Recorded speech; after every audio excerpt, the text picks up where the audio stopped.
Hello friends, welcome back to the channel. My name is Desmond. It's been a long time because I was busy with my assignments and also didn't upload videos for almost 2 weeks. So I decided to make some changes in this video.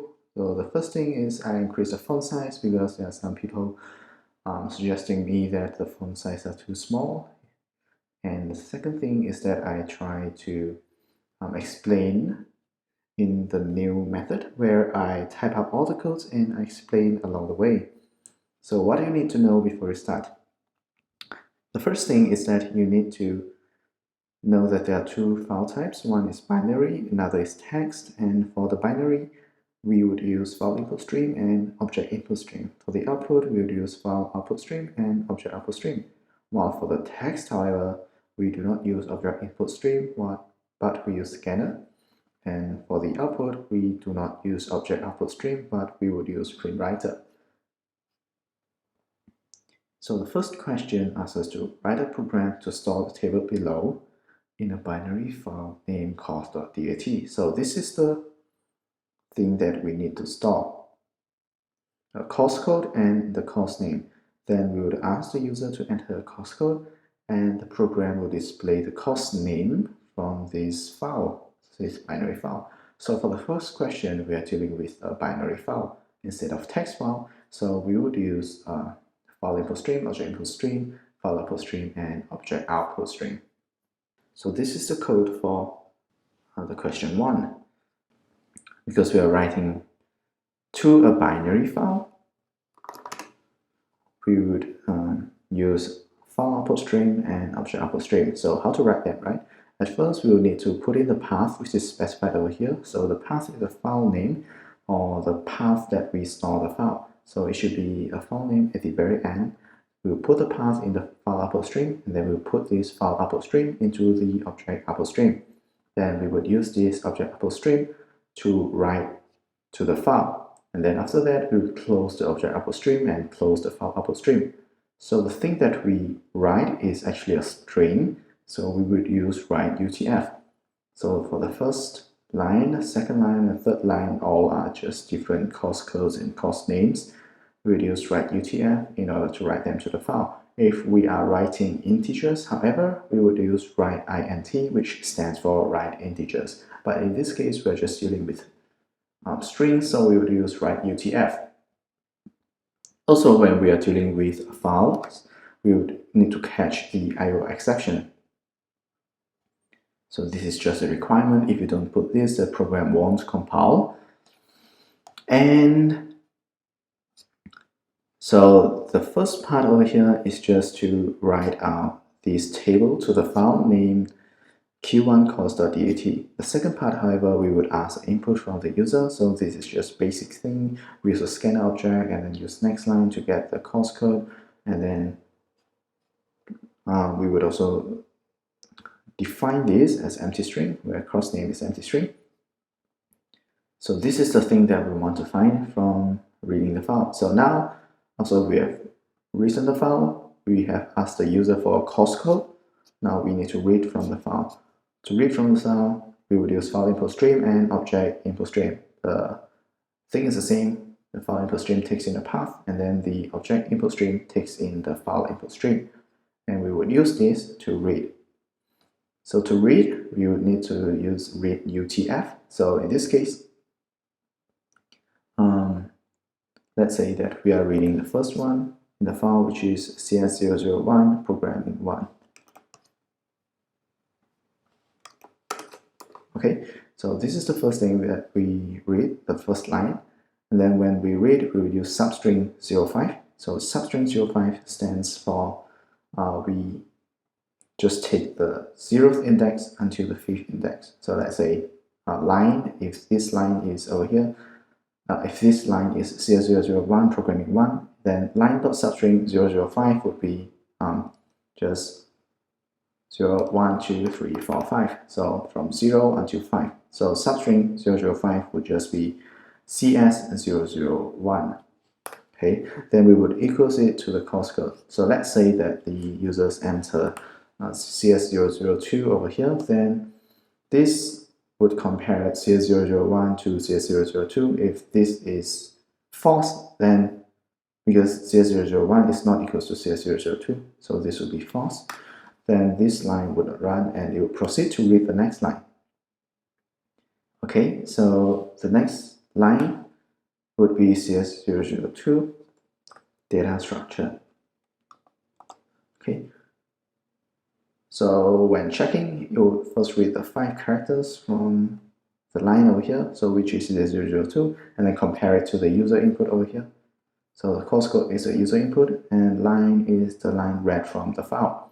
So if CS002 compares to the user input is the same, true, then we would take the substring of the 6 characters until the end. So the 6 characters is actually 0, 1, 2, 3, 4, 5, 6. You would take starting from here to the end, right? So final substring 6 is actually the data structure. Then it would break, and in the end we will print out the course name. Alright, so in this case we just have to catch an EOF exception over here, because if this keeps running, it would keep reading the next UTF. But when there is no more UTF, when it has reached the end of the file, okay, when it has reached the end of the file, the EOF exception will be thrown. So EOF stands for end of file. So if this condition over here keeps getting wrong, which means that when user enters something, maybe CS999, that is not in the file or in the table that we have written before, then this will keep running until it reaches the end of the file, right? When it reaches the end of the file, this would be thrown, and when it reaches the end of the file, means that the course is not found in the file. So we will print out course not found, and then same for the writing part. We would need to catch IO exception as well for the reading part. All right, so let's try to run this program. And we would enter CS003, for example.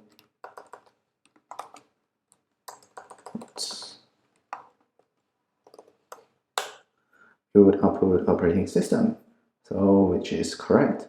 So now that's it for question 1. Let's move on to question 2. So for question 2, we are given the code. So this code over here is actually reading from a URL. So it's like a website crawler, and we need to save whatever we have read from this website into an index.html, which is a text file. So in this case, we would use the code that is provided to us over here. Just paste everything here. And what we need to do is actually just this small part, right? So this would read the website.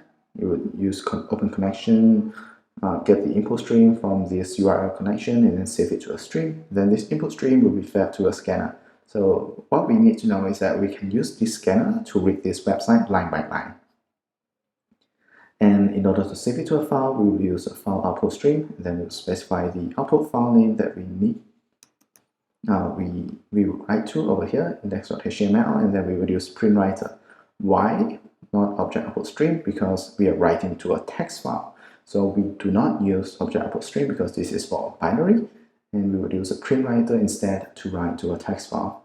So using this print writer, we would need to check if the scanner has next line. So we will check if the website has a next line. If yes, then we'll keep running this loop. So read every single line from the website, and we would write them to a file. So in this case, we are reading a line from the website, append it with a new line character, and save it to line. And then we write this line to index.html using the print writer. And then in the end, remember to close the print writer and the file output stream. Like every example, we need to catch IO exception. So just say that there's an IO error. Okay, so let's run this file.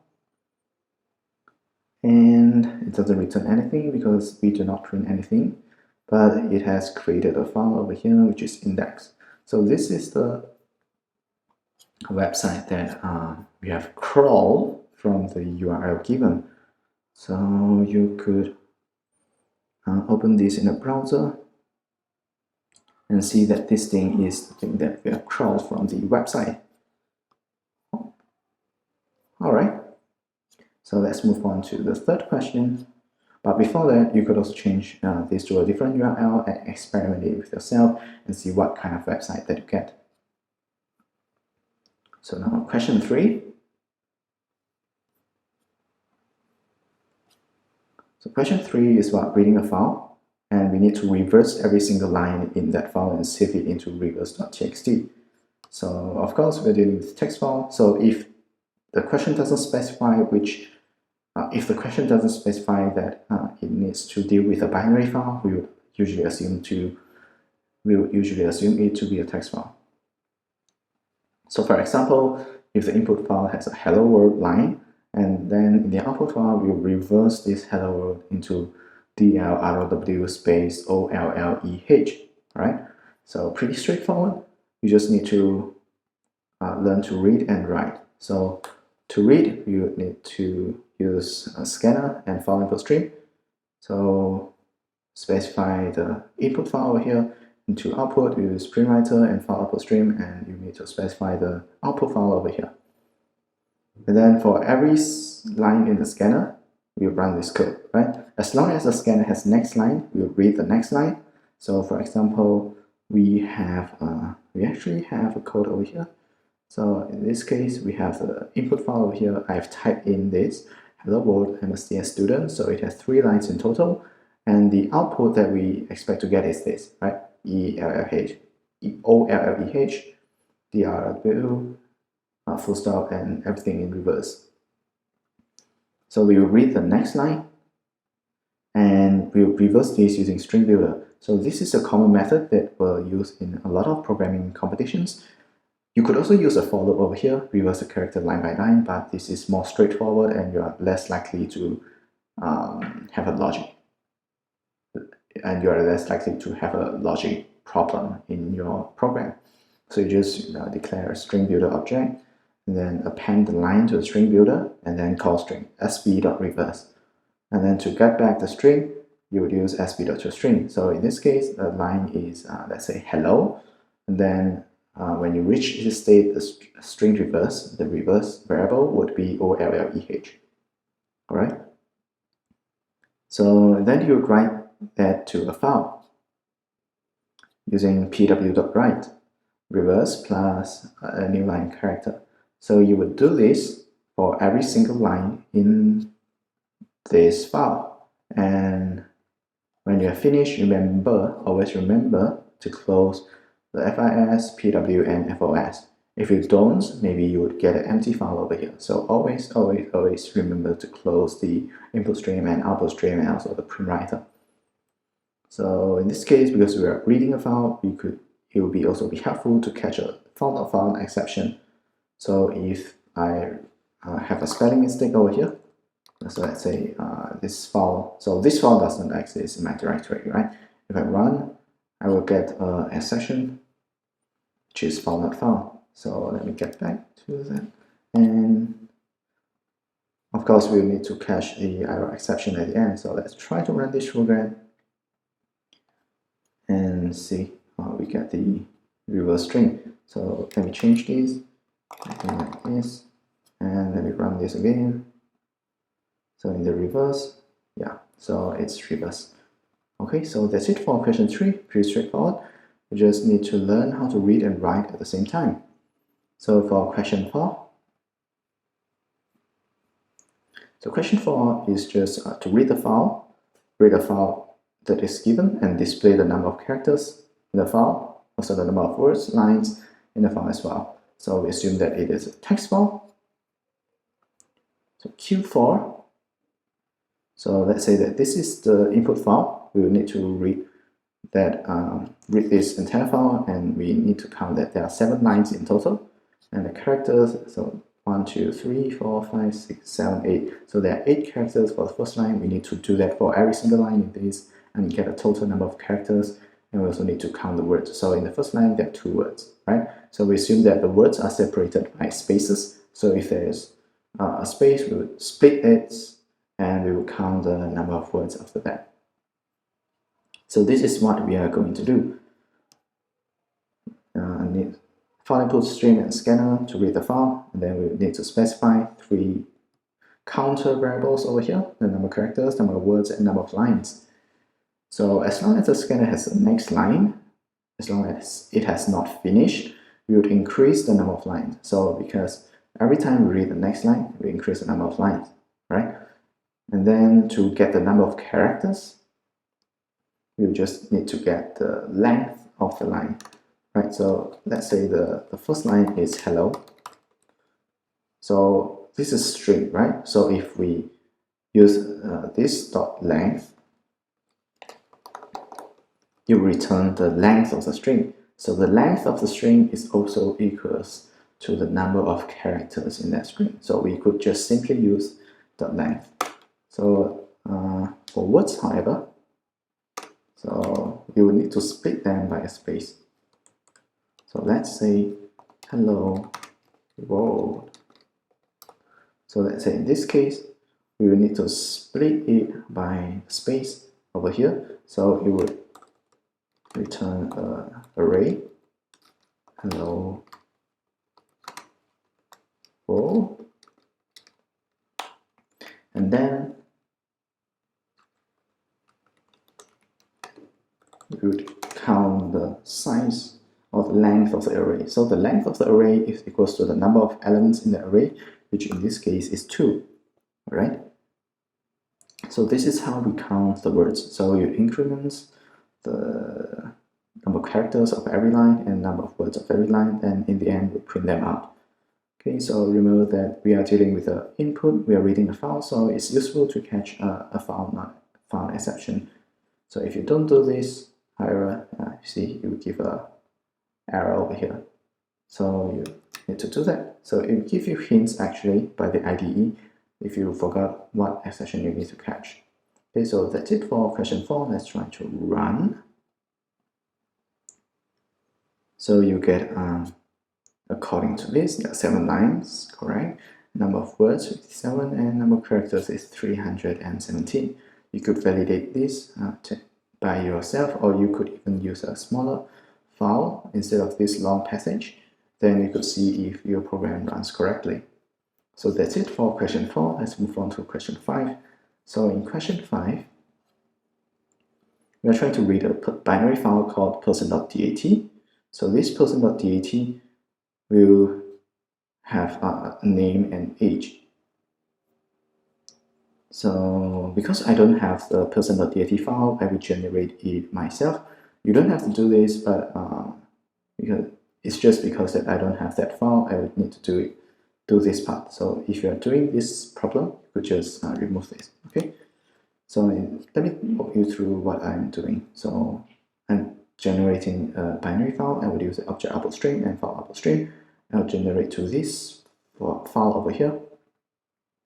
And the first thing that I write to the file is the number of records. So there are 3 names over here. So the number of records is 3. And then for every record, I would write the name and the integer.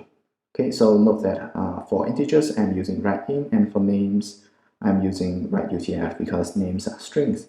And for strings, we need to use write-utf. And then in the end, I also close the output stream and file output stream. To read from the file, so this is what you need to do. Because this is a binary file, you would use object input string instead of scanner. So the first thing that you would read is the number of records, right? Because the first thing that I write is number of records. So the first thing you read is number of records. Then using this, you would loop through. You use this number. So if this is 3, then you put this over 3 over here. So these 3 lines of code inside will run for 3 times. Okay. So for every time you read name and an age, and then it will print out the name and age to the screen. So let me run this. So this is the output, right? The name, and then apostrophe s, age is the age over here. And then for every single name, you print it out and together with the age. So there's an extra challenge in the lab that you have in your assignment. so which is to sort the names before displaying. So instead of displaying line by line, you will need to sort them first before you display them. So a tip for you here is to use arrays. So instead of printing them out directly, you would save them to an array first. And then in that array, you would sort them by names. And then remember to sort the age as well, according to the names. And then in the end, you would print them out. Okay, so remember to save them to array, sort before you print them out. So that's it for the extra challenge. You would try to do this on your own. If you can't, comment down in the comment section below and tell me what are the problems that you are facing, and maybe someone else or me would go and help you. Okay. And then for the last question, you're required to read two files, product.txt and then order.txt. So product.txt has all the products in the store, and the order.txt has a customer order. And you need to link the two files and output an invoice to the user. So more specifically, so let's say you have a shop and your shop only sells 3 products. So you have P01 toilet paper, which costs $1 each, and P02 Bluetooth earphone, which costs $10 each, and P03 a green jacket, which costs $100 each. Then you have an order from the customer, so you need to match this P01 to this to get the product name and the product unit price. So this 3 here means that the customer is buying 3 toilet papers. And for every line in the order, you need to find the product name and product unit price from the product.txt. Okay, so how to do that in code? So first of all, you will need to declare two different scanners, right? One scanner to scan the product.txt, one scanner to scan the order.txt. So this is the product.txt, this is the order.txt. Okay, so you need to first read the order.txt because we are generating the invoice according to the customer's order. So this is the file, the main file that we need to read first. And then for every line in this main file, we will match the product ID to this file over here in order to get the product name and product amount, unit price amount. So for every single line in the order.txt, we read the next line, and then we will use a split because we will split them by comma this time because every line has 2 columns and they are separated by a comma. So in this case, we will split. So let's say that the first line, for example, the first line may be P01, 3, which means it buys 3 quantities of P01. And after we split, it will be returning a string array. So let's call this order columns, and then we can extract the product ID, product code from order columns, 0th elements, which gives us P01, and we could extract this 3 over here from order columns as first element. So using this 3, we would convert it to integer using integer.parseInt. So now the order quantity is equals to 3. Now we have finished reading the first line of the order.txt. We are going to read the product file. Okay, so for the product file, you need to use file input stream and scanner again, and then for every line in the product file, we would split it again. So in this product file, it has 3 columns, right? So it has 2 commas for every line. So now we have 3 elements in the array. So product code, product name, and the product unit price.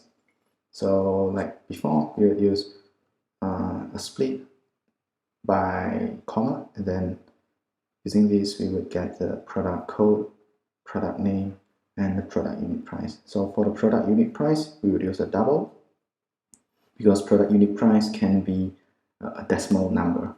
Okay, and then we would compare to see if the product code that is in the order.txt is equals to the product code in the line in product. So we are comparing the line in order.txt to the line in product.txt. So if these two matches, then we would calculate the total amount by multiplying the product unit price with the order quantity. Then we would output the product code, product name, product quantity, product unit price, and total amount to the screen, right? So let me give you a more concrete example. So in this case, I'll read the first line, P0, 3, and 5. So I know that the user would buy 5 pieces of P03, but I do not know what is P03, right? So I have to look in this file. I have to look line by line. First thing I read is P01, the first line. I will extract this out, right? P01, I compare P01 to P03. Oh, no, not the same. Then I'll go on to the second line. Still not the same. And the third line, okay, now it matches. P03 is equals to the P03 in the customer order. So now I know that the customer is buying a green jacket and it costs 100 each. Now I have to check, okay, so the customer bought 5, so it will be 5 times 100, 500 in total amount. Okay, so let me run this code.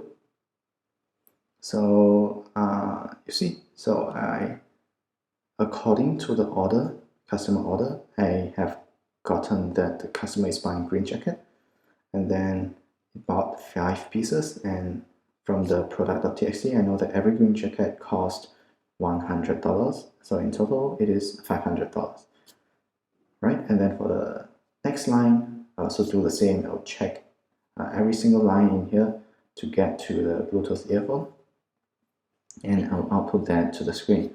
So can be a little bit confusing because there are a lot of codes here, but go through the code and comment it out line by line like this, then you would understand what we are trying to do here. Okay, so I hope that this video is helpful to you. Let me know what you think about this new method of learning. If you think it's too fast or too slow, if you think it's helpful to you or not, or you prefer the older method where I type out the code. So let me know in the comment section below.